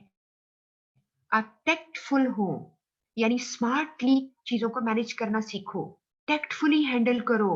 ठीक है, थॉटफुल होता है थोड़ा दिमाग आपका काम कर रहा हो, आप लोगों को थोड़ा महसूस कर सकते हो। तो एक बंदा कहता है कि आपका दिमाग नहीं काम करता, तो आप कहते हैं कि the person is not thoughtful, यानी वो इस चीज को रियलाइज नहीं कर रहा कि एक पर्सन को क्या चाहिए। और अप्रिशिएटिव होता है कि आपने किसी के टाइम को अप्रिशिएट करना है, किसी के टैलेंट को अप्रिशिएट करना होता है, ठीक है, किसी की प्रेजेंस को अप्रिशिएट करना होता है, तो वहां पर आपकी कर्टसी आ जाती है। जैसे आप किसी बैंक में जाएं तो आपको अच्छे तरीके से बात करे, एक खुदा ना खास्ता कहीं भी जाते हैं हम हॉस्पिटल में, उसकी रिसेप्शन वाले लोग आपसे बड़े अच्छे तरीके से बात करेंगे, या होटल में आप ठहरे हो तो वो लोग आपसे बात करते हैं, तो this is the matter of courtesy. इसके बाद ये message maintains acceptable writing mechanics, ये आ, ये मालूम नहीं क्या हो गया, एक मिनट इसको करेक्ट कर लो बच्चों। लोगों जो भी आप सुन रहे हैं मुझे, बड़े छोटे, ये करेक्टनेस है जी, ये करेक्टनेस का आंसर है, ये गलती से मैंने शायद लगा दिया होगा, ज़ाहिर है मैंने सारे सेट किए थे। A message maintaining acceptable writing mechanics, ये करेक्टनेस का पॉइंट है। अब आप कहेंगे ये राइटिंग मैकेनिक्स क्या होती है?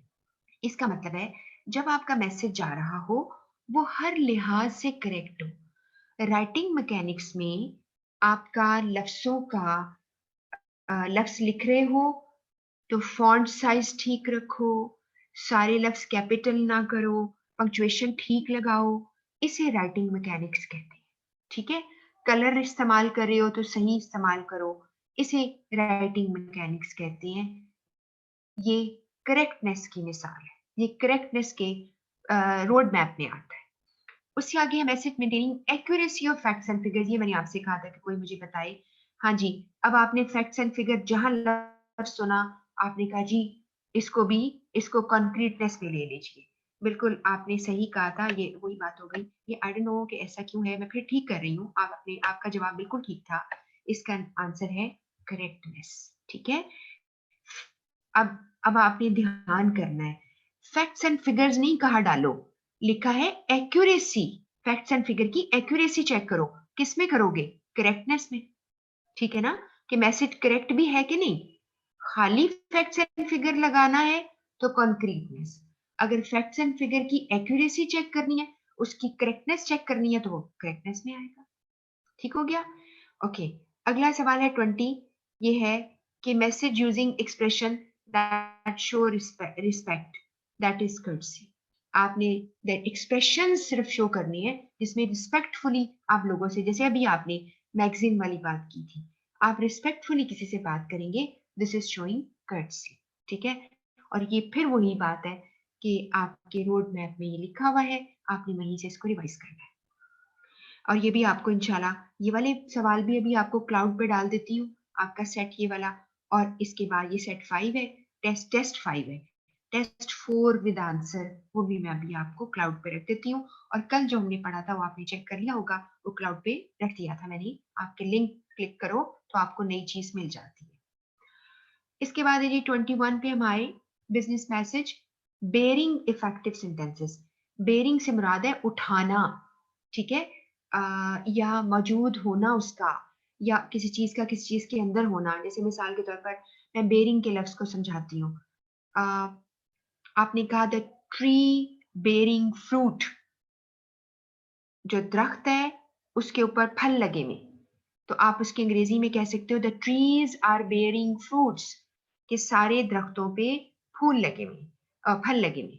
और आपको पता है, जब आपको पता है, सब जो लोग ऐसे मुझे सुन रहे हैं जो जरा ठंडे इलाकों के लोग हैं, उनको पता है कि कुछ ऐसे बहुत ही खूबसूरत लगते हैं सर्दियों में, जो जैसे सेब का है, खुबानी का दरख्त है, ठीक है, तो इनके ऊपर आपको वो बेयर करते हैं, जो ट्रीज बेयर करते हैं उसे कहते हैं ब्लॉसम।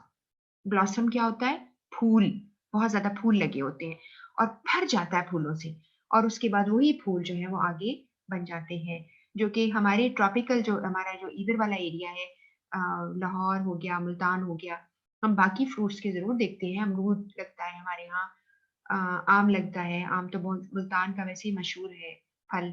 और इसके अलावा ऑरेंजेस भी हमें नजर आते हैं, सरगोदा के इलाके में बहुत ज्यादा यहाँ लगते हैं, मशहूर है वो इलाका उसके लिए। और बाकी जो, अब हम जब जाते हैं हिल स्टेशन पे तो हम देखते हैं नारायण कलाम, सवात, ऐसी जगहों पे जाएं, कोयटा, तो हमें फिर खुबानी के दरख्त नजर आते हैं। और जैसे मैंने भी आपसे कहा कि और बाकी बहुत सारे इस तरह के जो कि ठंडे इलाकों के होते हैं, तो हम ये वर्ड बेयर यूज कर सकते हैं। फ्रूट्स, जो trees bearing fruit, trees bearing flowers, blossoms, ठीक है। तो bearing effective sentences and paragraph, जो मैसेज में पैराग्राफ अच्छे होते हैं, इज कैरेक्टराइज्ड बाय क्लैरिटी। अगर उसमें इफेक्टिव सेंटेंसेस तुमने बनाए, यानी जिससे वो असर निकला जो तुम चाहते हो, तो उसे इफेक्टिव कहते हैं, कि पूरा असर हुआ, एफिशिएंसी है उसके अंदर। पैराग्राफ बहुत बड़े नहीं है, उसमें एक ही मेन थीम चल रहा है, तो वो क्लैरिटी के पर्पस के लिए होता है। ठीक है जी, क्लियर होगी बात। अगला पॉइंट है आपके पास, business writing must choose vivid image building word. अब आपने फैक्ट्स एंड फिगर सीखा, आपने कहा जी फैक्ट्स एंड फिगर्स डालोगे तो कॉन्क्रीटनेस आएगी। इमेज बिल्डिंग वर्ड डालोगे तो भी कॉन्क्रीटनेस आएगी। ये आपको मैंने उसके अंदर रोड मैप में दिया हुआ है। विविड कहते हैं क्लियर, शार्प, नॉट ब्लर। कोई चीज ब्लर होती है जिसे आप कहते हैं वाजे नहीं है, ठीक है, तो विविड होने चाहिए, क्लियर होने चाहिए। इमेज बिल्डिंग आपको मैंने वर्ड सिखाया था। इमेज बिल्डिंग का इमेज बिल्डिंग का मतलब होता है कि आपके दिमागों में क्या हुआ है, एक इमेज बन गई, यानी आपके दिमाग, आपकी 5 सेंसेस, उनमें इमेज बन जाती है। आप आंखें बंद करके एक फूड टेस्ट करें तो आप बता देते हैं कि क्या चीज है, आपकी आंखों के आगे वो चीज भी आ जाती है, हालांकि आप देख भी नहीं रहे होते। इमेज बिल्डिंग वर्ड्स होते हैं जो आपके दिमाग में वही चीज का इमेज ले आए। और ये भी मैं आपको बता दूं, एक और, जैसे मेरी आदत है, मैं कुछ ना कुछ आपको बताती रहती हूँ, और ये बड़ा अच्छा रूल होता है कि जब आपको राइटिंग अच्छी आ जाए, देखिए मैंने लिखा है इमेज हाइफन बिल्डिंग वर्ड, आपको नजर आ रहा है। इमेज बिल्डिंग एक लफ्ज है जो इकट्ठा लफ्ज है, क्योंकि दोनों ने मिलकर एक एडजेक्टिव बना दिया, क्वालिटी बना दी, किसकी, वर्ड्स की। तो जब हम वर्ड्स की कंपाउंडिंग करते हैं, यानी वर्ड को कंपाउंड शक्ल में दिखाते हैं, इकट्ठा दिखाते हैं, तो अक्सर हम इन लफ्जों को हाइफनेट करते हैं। हाइफनेट करना क्या होता है, हाइफन का इस्तेमाल करना। अब ये कुछ लोगों को अगर नहीं पता हाइफन क्या होता है, तो आप अपने कीबोर्ड को चेक करो, या आपके पास जो फोन है उन पे चेक करो, तो एक डैश होती है थोड़ी बड़ी, और हाइफन छोटा होता है, ठीक है। अक्सर आप कंट्रोल, जो आपका जो अपर जो होता है आपकी लाइन, उसको अपर केस के लिए एरो लेते हो, उसको इस्तेमाल करके आप इस लगा सकते हो। तो इसे, ये जो हाइफन बन जाता है, तो ये क्या करता है, हाइफनेट करना कहते हैं लफ्जों को। हाइफनेट करना किस लिए, कंपाउंडिंग के लिए, उनको एक शो करने के लिए मिलाकर। तो यहाँ पर इमेज बिल्डिंग वर्ड इज कॉन्क्रीटनेस। अगला जी 23rd सवाल आपके पास आता है, message which shows audience benefit और इंटरेस्ट। जो ऑडियंस के बेनिफिट की बात करें और उनके इंटरेस्ट को लेके चले, इसका मतलब है उस उनमें एम्पथी होती है। जब उनमें एम्पथी होती है तो वो कंसिडरेशन में आ जाएगा।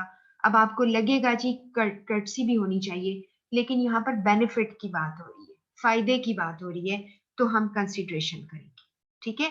खाली मैनरिज्म की बात होती, अखलाकियात की बात होती, कि आपने बस अखलाक शो करने हैं, तो दैट इज कर्टसी, ठीक है। टैक्टफुली स्मार्टली आपने बात करनी है तो कर्टसी। लेकिन अगर आपने किसी को फील कर लेना है, उसके बेनिफिट की बात करनी है, एम्पथी शो करनी है, तो दैट इज कंसिडरेशन। 24th पे आ जाइए, यहाँ पर है जी, a business message which emphasise positive and pleasant facts. ये भी कंसिडरेशन की मिसाल है कि आपने पॉजिटिव प्लेजेंट फैक्ट्स का इस्तेमाल करना है। ये भी आप चेक कर लो, आपका जो रोड मैप है उस पर लिखा हुआ है, और आपका ये कंसिडरेशन के साथ मैच होता है। इसको ध्यान से आपको रिवाइज करना पड़ेगा जिनके गलत सवाल आए हैं, ताकि वो चेक कर सकें कि ऐसा क्यों हुआ। 25th था, a message in which sender eliminates, eliminate mean खत्म कर देता है, किसी चीज को तबाह कर देना, एलिमिनेट कर देना और जाया कर देना, तो वर्डी एक्सप्रेशन को खत्म कर देता है। वर्डी एक्सप्रेशन मैंने आपको बताया था, बहुत लफाजी, और अभी मैं बार बार लफ्ज यूज करी, रिडंडेंसी, वो भी वर्डी एक्सप्रेशन में आता है, कि आपने लंबे लंबे लफ्जों का इस्तेमाल करना है, वो छोटा भी कर सकते थे। अभी आपने पीछे कंसाइजनेस अचीव करने के लिए जो एग्जाम्पल्स में सवाल किया है, वो वाला वर्डी एक्सप्रेशन था, और उसको अगर आप खत्म करते हो तो कंसाइजनेस आप करते हो अचीव, आप कंसाइजनेस पे फोकस करते हो। 26 है, इसमें when a sender answers all questions asked by the inquirer, कि आपने, जब आपने सवाल पूछा और आपने सारे सवालों का जवाब दिया, ये सवाल पहले भी पीछे आ चुका है, ये कंप्लीटनेस है। फिर है if a message gives something extra when desirable, ये भी कंप्लीटनेस है।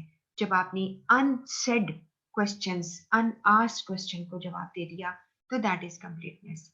इसके बाद विच of the following correctly describes a less formal alternative, कि आपने, लेस फॉर्मल का मतलब है, कहा यह जाता है कि जब आपने लैंग्वेज इस्तेमाल करनी है ऑफिस के अंदर, तो आप बहुत फॉर्मल लैंग्वेज इस्तेमाल ना करो, क्योंकि ये फॉर्मल लैंग्वेज, अगर आपको याद हो तो मैं आपको रिवाइज करवाती हूँ। आपने करेक्टनेस वाले 7 C's में, करेक्टनेस वाले प्रिंसिपल में ये सीखा कि आपका जो स्टेटमेंट होती है उसमें आपने सही लेवल ऑफ लैंग्वेज यूज करना है। आपका लेवल ऑफ लैंग्वेज एक आपको बोला था बहुत फॉर्मल, और एक बोला था इनफॉर्मल, और एक बोला था सब स्टैंडर्ड। और मैंने आपसे कहा था सब स्टैंडर्ड स्लैंग होती है, उसे स्ट्रीट लैंग्वेज कहते हैं, वो कभी इस्तेमाल नहीं करेंगे आप। लेकिन जो बड़ी फॉर्मल लैंग्वेज होती है वो आमतौर पे गवर्नमेंट के जो ऑर्डर्स हैं या कोई लॉ या लेजिस्लेशन की जो बातें होती हैं कोर्ट में बोली जाती है, या गवर्नमेंट कॉन्ट्रैक्ट्स होते हैं, या आपका कोई बहुत ही जैसे प्रोस्पेक्टसेस लिखी जाती हैं बड़ी ही फॉर्मल लैंग्वेज के साथ, या ऑर्डर आते हैं जैसे गवर्नमेंट के कोई ऑर्डर्स आते हैं और आप देखते हो कि एक नोटिस जारी किया पंजाब गवर्नमेंट ने, सिंध गवर्नमेंट ने, ये जो भी गवर्नमेंट है आपकी केपी के वगैरह, तो आप उसका जो ऑर्डर होता है वो बहुत फॉर्मल लैंग्वेज होती है।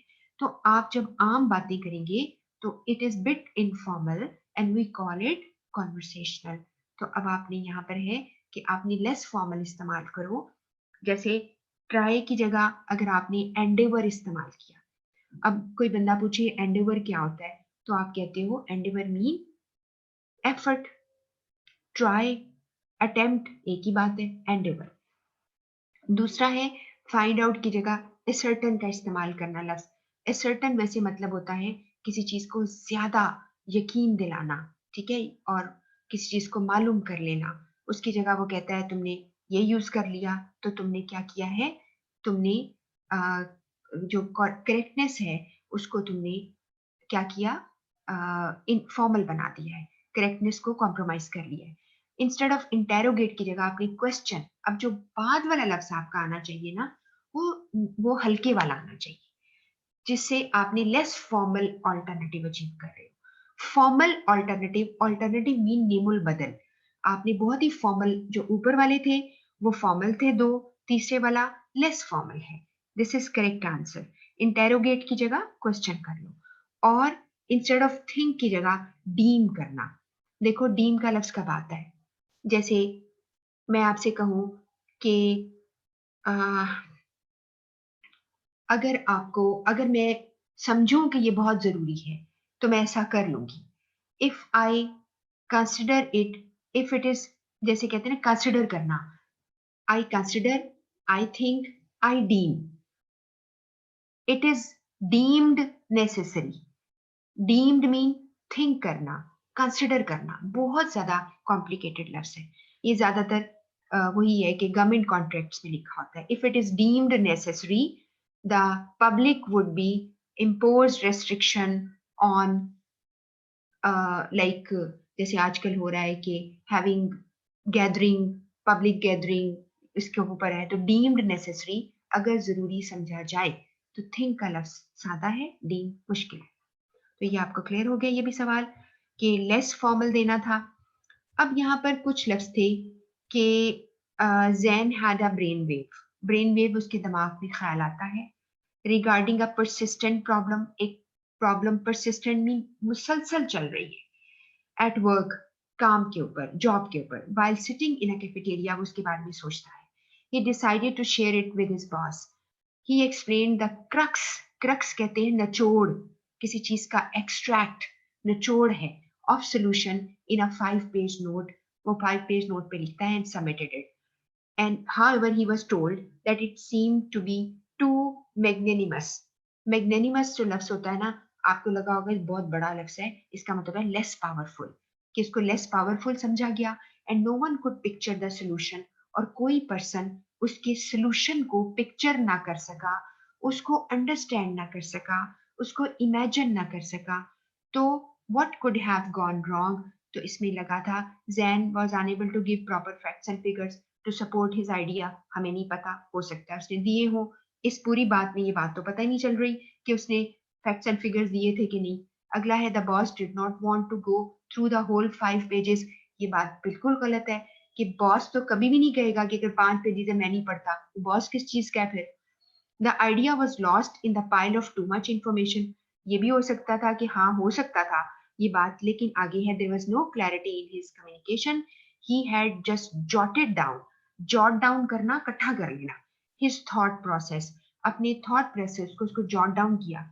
आप सोचें कि एक बंदा कैफेटेरिया में बैठा है, साथ शोर भी होगा, एकदम उसका ब्रेन वेव आता है, दिमाग में ख्याल आता है और वो लिखना शुरू कर देता है। इसका मतलब है उसने कोई प्रायर प्लानिंग नहीं की थी और उसने आइडियाज को जॉट डाउन करना, इकट्ठा करके बस डाल दिया।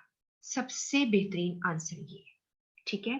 तो यहाँ पर टू मच इंफॉर्मेशन पता नहीं दी है कि नहीं पहले वाले में।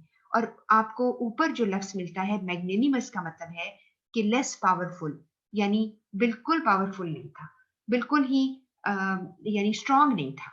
इसलिए आपको लफ्जों का शायद मतलब ही ना आया हो, तो आपने शायद इसको मिस्टेक की हो सकता है कुछ लोगों का ठीक भी हो। डी आंसर, ठीक है। आप में से कोई मुझे शेयर कर सकता है किसका आंसर ठीक था honestly? Moving to the last question now. Yes, किसी एक का जवाब हो कि जी मेरा ठीक था। Okay, I got one answer, एक स्टूडेंट ने कहा है। और जी ओके, उजाला खान कह रही है कि मेरा ठीक था, and I think Nida Awan भी कह रही है वेरी गुड कि उनका भी ठीक था। एक्सीलेंट। लास्ट वन आ गया जी, रीड द फॉलोइंग सेंटेंस। इसमें था trend of violence in children because of the unsupervised television and social media usage is increasing rapidly. Violence बढ़ा है, यानी बच्चे बड़े ही क्या हो गया, खूनख्वार हो गए, है ना। उनको उनकी फील इस तरह की हो गई है, they don't want to listen to others, एकदम वायलेंट हो जाते हैं, गुस्से में आ जाते हैं, टेम्पर लूज कर देते हैं, चीजें उछाल के फेंक देते हैं। इसका ये मतलब है। तो यहाँ पे सबसे जो डिपिक्ट वर्ड है, choose the statement which depicts, depict mean बताना, एक्सप्लेन करना, वाजे करना, ठीक है। तो डिपिक्ट करती है, इसमें सबसे बेहतरीन आंसर लास्ट है, क्योंकि इसमें आपको क्या मिला, children are getting more violent due to unsupervised television and social media usage. आपने इसको शॉर्ट करना था, अक्सर में प्रिसाइज करना था, लेकिन साथ क्लियर भी रखना था। तो अब आपने बाकियों में देखा, तो आप इसको अगर पढ़ा है ध्यान से, तो आपको the trend of violence in children is increasing rapidly because of unsupervised, यानी सोशल मीडिया, यानी सबसे जो बेहतरीन आंसर था वो आपको लास्ट वाला मिलता है, ठीक है। अगर आपको कोई कंफ्यूजन है तो यू मे आस्क मी। हमारा ये सारे खत्म हो गया। जल्दी से एक दो लोग मुझे बता दें ताकि मैं आपको गाइड कर सकूं कि अगले सेट्स में क्या है जो आपने पूरा वीक पढ़ने हैं। इंशाल्लाह पूरा वीक तो नहीं बनता, लेकिन आपकी क्लास जब होती है मेरे साथ फ्राइडे को, तब तक आपका क्लियर हो चुका हो, क्योंकि जो अगला सेट है ना, एक बहुत छोटा सा है, एक जरा लंबा है और आपकी अटेंशन डिमांड कर रहा है। और मैं आपको सवाल इस तरह से दूंगी कि आप पूरी तौर पे वो सारा आपका तैयारी हो जाएगी इंशाल्लाह। तो जल्दी से कोई बता सकता है मुझे कि किसके मैक्सिमम आप क्लेम करें कि मेरे सबसे ज्यादा आंसर है, ठीक है, कोई एक क्लेम करे।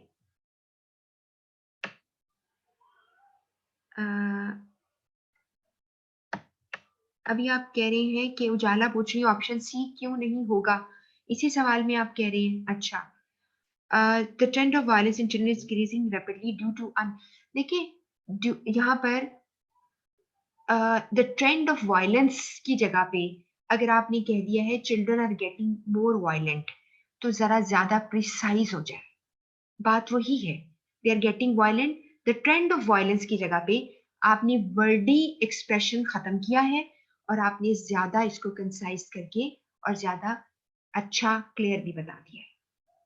This is my justification. अच्छा जी, और अब मुझे 24 ठीक है निदा अवान की। अच्छा जी, 24 से ज्यादा किसी के हैं अगर? नहीं, क्लोज कर दें इसके ऊपर बिडिंग। नहीं, 25, उजाला खान के 25 ठीक है। Okay, very good very good, excellent, दोनों के लिए बहुत अच्छा है, जबरदस्त है। क्योंकि ये 7 सीज बड़ा कंफ्यूजिंग होता है, ये बहुत कंफ्यूज, सबसे ज्यादा कंफ्यूजिंग टॉपिक होता है मेरी अपनी टीचिंग हिस्ट्री में, ठीक है। अब आप जल्दी से, I just get 2 minutes only, मैं आपको जल्दी से बत दिखा दूं एक चीज ताकि बाद में आप ना कहें कि क्या हुआ और हमें क्या करना था। हमारे पास है सेट, जो कि 5 एक सेट है मेरे पास। नहीं, मेरे ख्याल है मैंने इसको स्क्रीन शेयर पे नहीं लगाया था शायद, यानी ओपन नहीं किया हुआ था। तो अब आपको मैं सिर्फ बता देती हूँ कि सेट 4 जो आप आ रहा है ना 5, वो पता किसका है? वो है लेटर्स के ऊपर, लेटर की टाइप्स के ऊपर।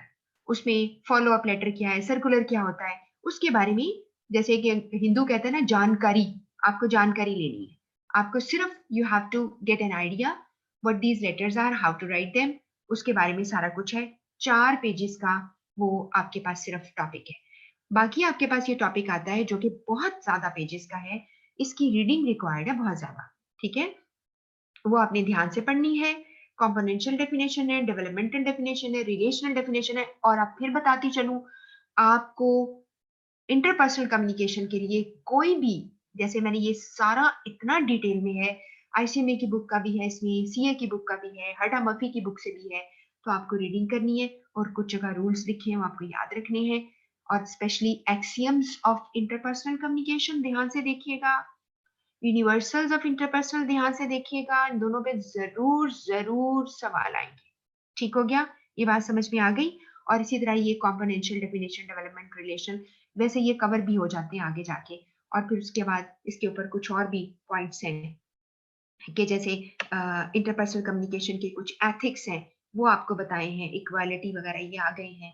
और इसके बाद यूनिवर्सल्स आ गए हैं, एक्सियम आ गए हैं। ये आपने जरा ध्यान से देख लेना है। आई होप कि आपको प्रॉब्लम नहीं होती इसमें।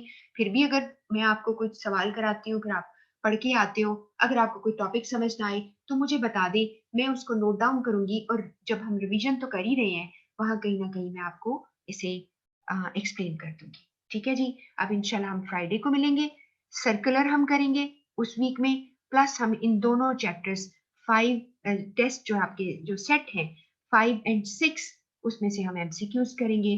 अपना ख्याल रखिए। अल्लाह हाफिज।